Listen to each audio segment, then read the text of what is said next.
If you're waking up 2, 3, even 4 times a night just to go to the bathroom, stop and listen carefully, because the advice most people over 50 follow is exactly what keeps this problem going. They think the answer is simple. Drink less water at night. Take tiny sips all evening.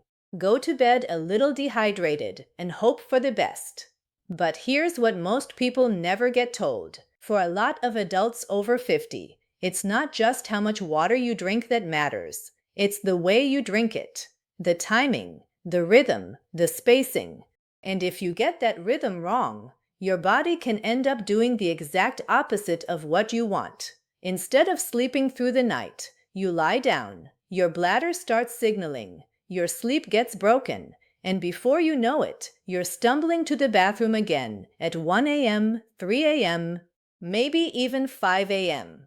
I'm Dr. Amelia Stone, and as a urologist, I want to tell you something clearly right at the start. Nighttime bathroom trips after 50 are common, but they are not something you should just accept as normal and live with forever. And no, the answer is not always medication.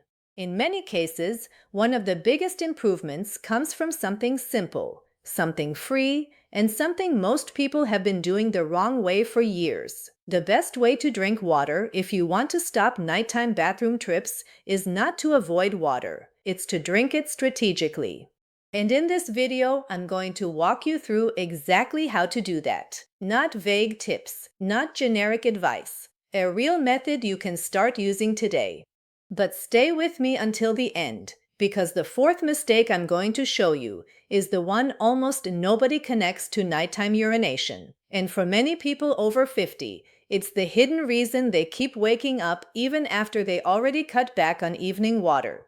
Before we get into the method, let me tell you why this matters so much. Because nocturia, which is the medical word for waking up at night to urinate, is not just annoying, it steals sleep in fragments. And broken sleep does more damage than most people realize. It leaves you tired during the day. It affects concentration. It worsens mood. It drains energy. And for older adults especially, it raises the risk of losing balance in the dark when getting out of bed half asleep. So if this has been happening to you, please understand, this is not a small quality of life issue. This affects your sleep, your confidence, your independence, your mornings, your memory, and your whole next day. Now here's the good news. In a lot of cases, this can improve significantly when you stop thinking only about less water and start thinking about better water timing. That shift changes everything. And once you understand why your body is behaving this way, the solution will start making a lot more sense. So let's start with what changes after 50, because this is the part nobody explains properly. When you were younger, your body handled fluids more predictably. Your bladder had a little more flexibility. Your sleep was often deeper. Your hormones that regulate urine production were better synchronized, and your daily habits didn't punish you as hard at night. But after 50, several changes start to stack on top of each other. First, the bladder can become more sensitive. That means even when it's not completely full, it may start sending the message that it's time to go. You feel urgency earlier. You wake up faster. And the signal can feel stronger than the actual amount of urine inside. Second, your body may produce more urine at night than it used to. A lot of people assume nighttime bathroom trips always mean the bladder is the whole problem. Not necessarily. For many adults, especially as they get older, the issue is that the body shifts fluid into nighttime hours more than it should. So instead of doing the bulk of that work during the day, your system pushes more urine production into the night. Third, your kidneys respond to your habits with a delay. That afternoon coffee, that evening tea, that salty dinner, that glass of wine, the extra water you suddenly chug at 8 p.m. Because you forgot to drink all day, your body may still be processing those choices hours later when you're trying to sleep. Fourth, some fluid doesn't stay where you think it stays. If your feet, ankles, or lower legs swell during the day, some of that fluid pools in your tissues. Then, when you finally lie down at night, it shifts back into circulation, reaches your kidneys, and gets turned into urine. So you think, why am I peeing all night? I barely drank anything before bed. Meanwhile, your body is quietly processing fluid that built up earlier. That's why simply blaming the last glass of water is often too simplistic. And this is where many people go wrong. They react to the symptom without understanding the pattern. They start restricting water aggressively. They get nervous every evening. They take tiny little sips. They walk around thirsty. And ironically, they still keep waking up. So let's talk about the biggest mistakes first, because if you don't fix these, the rest of the strategy won't work nearly as well. Mistake number 1 is drinking too little all day, then trying to catch up too late. This is one of the most common patterns I see. A person gets busy. Maybe they have 1 cup of coffee in the morning, not much else through the day. Then by late afternoon, they realize they hardly drank any water. So now they start catching up. A big glass at 5, another at dinner, another after dinner, maybe a cup of tea too. And then they wonder why they're in the bathroom all night. Your body doesn't reward late catch-up hydration when bedtime is close. It processes what it has to process. And if you load those fluids too late, nighttime pays the price. Mistake number 2 is cutting evening water so hard that urine becomes more concentrated and irritating. This surprises people. They think less fluid must automatically mean less urinary urgency. But highly concentrated urine can irritate the bladder, and an irritated bladder doesn't always stay quiet. So instead of solving the problem, some people create a different one. They're not peeing huge amounts. They're waking up because the bladder feels bothered. Mistake number 3 is focusing on drinks but ignoring food. People remember tea, coffee, and water. They forget soups, sauces, fruit-heavy desserts, ice cream, broths, and large late meals. And they especially forget sodium. Salt pulls fluid behavior in directions most people never think about. A salty dinner can set you up for more thirst, more evening drinking, more overnight fluid shifting, and more nighttime urine production. Mistake number 4 is assuming every nighttime bathroom trip starts in the bladder. Sometimes it starts in the legs, sometimes in sleep apnea, sometimes in medication timing, sometimes in blood sugar, sometimes in prostate enlargement in men, sometimes in pelvic floor changes in women. That's why the smartest scripts and the smartest solutions don't make this too simplistic. They give people a practical method while also telling them when it's time to look deeper. Mistake number 5 is paying attention to quantity, but not rhythm. And this is the heart of everything. Because your body loves rhythm. It loves patterns. It responds much better when hydration is steady earlier in the day and gradually reduced later, instead of being random, delayed, or extreme. So now let's get into the actual method. This is the best way to drink water if you want to reduce nighttime bathroom trips after 50. And I want you to think of this as a daily sequence, not a one-off trick. Rule number 1, start hydrating early, not late. The first part of your day should do most of the heavy lifting. That means when you wake up, don't let coffee be the first and only thing that hits your system. Start with water first. Even a moderate glass helps reestablish the day's fluid rhythm after a night of sleep. Then continue drinking steadily through the morning and early afternoon. Not all at once. Not huge amounts in one sitting. Steadily. This is important because the body handles distributed hydration better than big late surges. What you want is a front-loaded day, not a back-loaded evening. In simple terms, most of your fluid intake should happen earlier, while your body still has plenty of waking hours to process it. This is the single biggest shift many people need to make. Rule number 2, sip consistently instead of flooding your bladder. A lot of adults unintentionally train their bladder into chaos by drinking in bursts. They get thirsty, drink a large glass quickly, then go long stretches without anything. Then they repeat it again later. That pattern creates unnecessary peaks. A smarter approach is to sip through the day in smaller, regular amounts. This doesn't mean obsessing over every ounce. It just means avoiding the feast or famine pattern. Your kidneys and bladder both prefer steadier input.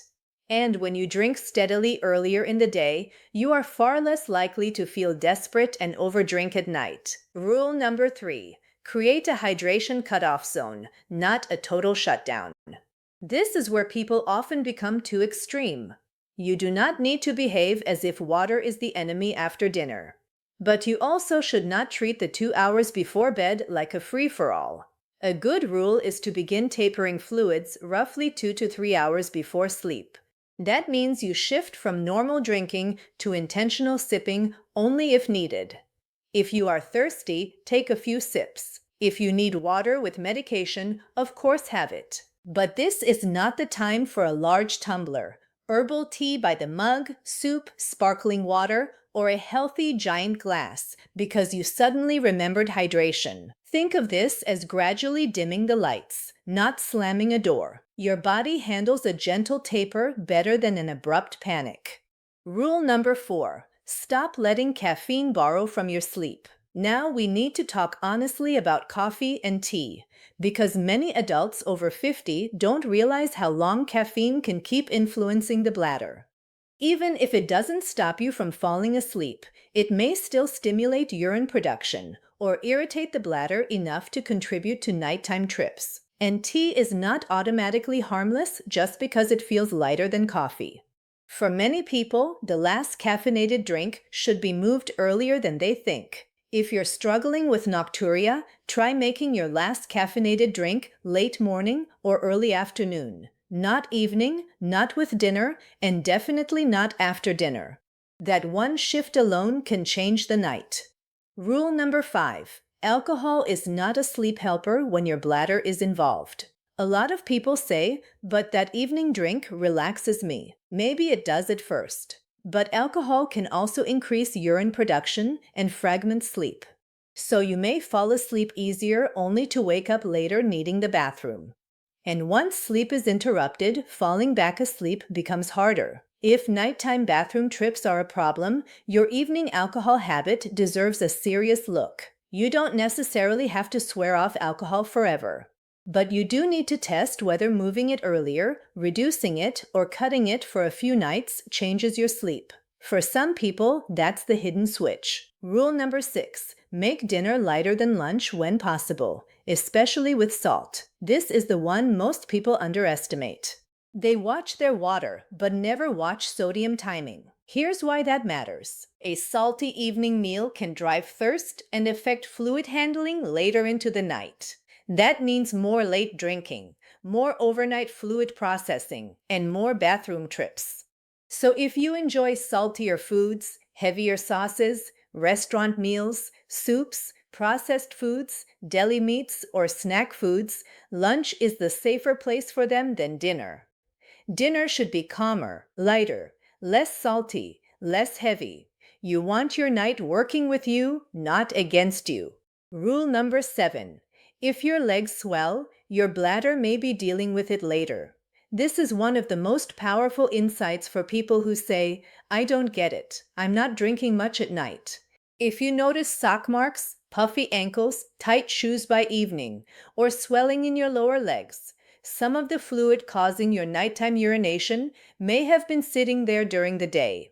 Then you lie flat. The fluid returns to circulation. Your kidneys filter it. And suddenly your bladder becomes the messenger. That's why elevating your legs in the late afternoon or early evening can help some people dramatically. Walking more during the day can help. Compression stockings may help if your doctor says they're appropriate for you. But the key idea is this. Not all nighttime urine starts with nighttime drinking. Sometimes it starts with daytime fluid pooling. Rule number 8. Don't rush your last bathroom trip before bed.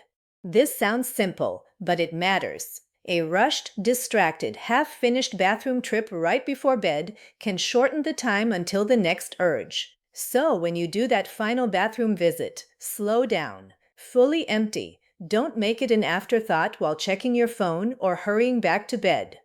This is one of those small habits that seems almost too basic, but in practice it helps. Rule number 9.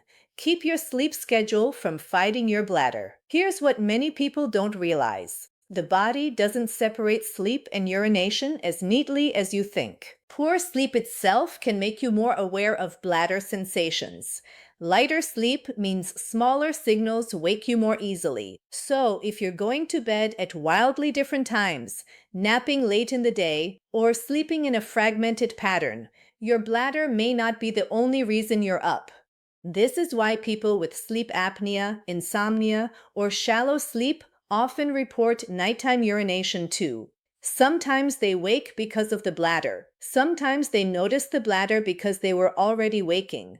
That distinction matters. Rule number 10.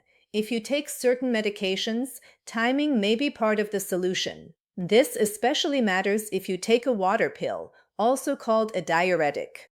If that medication is taken too late, it can obviously push more urination into the night. Now, this is very important. Do not change prescription timing on your own, but do talk to your doctor or pharmacist about whether the schedule of your medications could be contributing. Sometimes the problem is not your water habits at all, it's the clock attached to your medicine. Now let me show you what the best water rhythm looks like in a real day, because this is where people finally see how doable it actually is. You wake up in the morning and before coffee, you drink a glass of water, not because you're forcing yourself, because you're setting the tone. Then through breakfast and the morning, you continue with steady hydration. Nothing dramatic, just regular drinking. By lunchtime, you've already made meaningful progress. In the early afternoon, you keep going, maybe a glass with lunch, maybe another mid-afternoon. Again, steady, not excessive. If you want tea or coffee, this is the part of the day where it makes more sense than late evening. By late afternoon, your hydration should already feel mostly handled. That's the goal. You don't want to reach dinner feeling behind. Dinner comes, and now your job is different. Now you stop trying to win hydration. You're not catching up anymore. You're protecting the night. So dinner is lighter, less salty when possible, and your drinking starts tapering. Maybe a modest amount with the meal, then only small sips afterward if needed. If your legs swell, this is a smart time to elevate them. Not 5 minutes. Give it some real time if you can. Then before bed, you empty your bladder fully and go to sleep with your body no longer trying to process a flood of late fluid. That's the method. Simple, not flashy, but powerful. Now let me tell you something important. This method usually works best when you give it a little consistency. Not one perfect night, not one hyper-disciplined evening, a few solid days in a row. Often about a week or two is enough for people to start noticing a difference. And that's because rhythm needs repetition. Your body has to experience the new pattern enough times to stop expecting the old one. Now, I also want to be honest, because honesty matters more than hype. If you are waking up many times every night, if it started suddenly, if it comes with burning, pain, blood in the urine, major thirst, swelling, loud snoring with gasping or unexplained fatigue, then this should not be dismissed as just a water problem. And if you're a man with weak stream, hesitancy, or the feeling that you can't empty fully, prostate enlargement may be part of the picture. If you're a woman dealing with pelvic pressure, leakage, urgency, or repeated infections, pelvic floor and bladder changes may need evaluation too. And if you've already tried improving your water timing and nothing changes, that's not failure. That's information. It means there may be another layer to investigate. You deserve to know which layer that is. Because a lot of people stay stuck for years, assuming they just have to live like this. They don't. Now let's bring everything together. If you want the best way to drink water to stop nighttime bathroom trips after 50, here is the principle I want burned into your mind. Drink earlier, drink steadily, taper later, reduce hidden evening triggers. And don't ignore the role of salt, caffeine, alcohol, swelling, sleep, or medication timing. That's the real strategy, not dehydration, not fear, not random restriction, strategic hydration. And I want to say something to the person listening right now who has started dreading bedtime. The person who uses the bathroom before bed and still feels nervous. The person who hasn't had a full, uninterrupted night in months. The person who is exhausted from planning life around bathrooms, naps, travel stops, and broken sleep. Please hear me. Your body is not betraying you. It's signaling, and signals can be interpreted, patterns can be changed, habits can be retrained. Sometimes the breakthrough isn't dramatic. Sometimes it's a set of small corrections that finally line up. That's what this is about. Not a miracle, a method, a better rhythm, a fair chance to sleep again. So here's what I want you to do. For the next 7 nights, don't obsess over perfection. Just test the method honestly. Drink more of your water earlier in the day. Avoid catch-up hydration in the evening. Cut back on late caffeine. Be careful with alcohol. Make dinner a little lighter and less salty. If your legs swell, elevate them before bed. And take your final bathroom trip slowly. Then pay attention. How many times were you waking up before? How many times are you waking up after a few days of this? Because when people finally track it, that's often when they realize the problem was not random at all. It had a pattern. And once you find the pattern, you finally get leverage. If this message helped you, stay with this channel, because the truth is, after 50, many of the symptoms people think they just have to tolerate are actually signals that can be improved once you understand what's really driving them. And if you've been dealing with nighttime bathroom trips, I'd love for you to try this method for a week and notice what changes. Not someday, starting tonight, because one of the best feelings in the world is waking up in the morning and realizing you actually slept through the night. No repeated wake-ups, no bargaining with your bladder, no dragging yourself down the hallway in the dark. Just rest, real rest. And after 50, real rest is not a luxury. It is one of the most important health tools you have. So protect it, train for it, drink for it the smart way. I'm Dr. Amelia Stone, and I'll see you in the next one.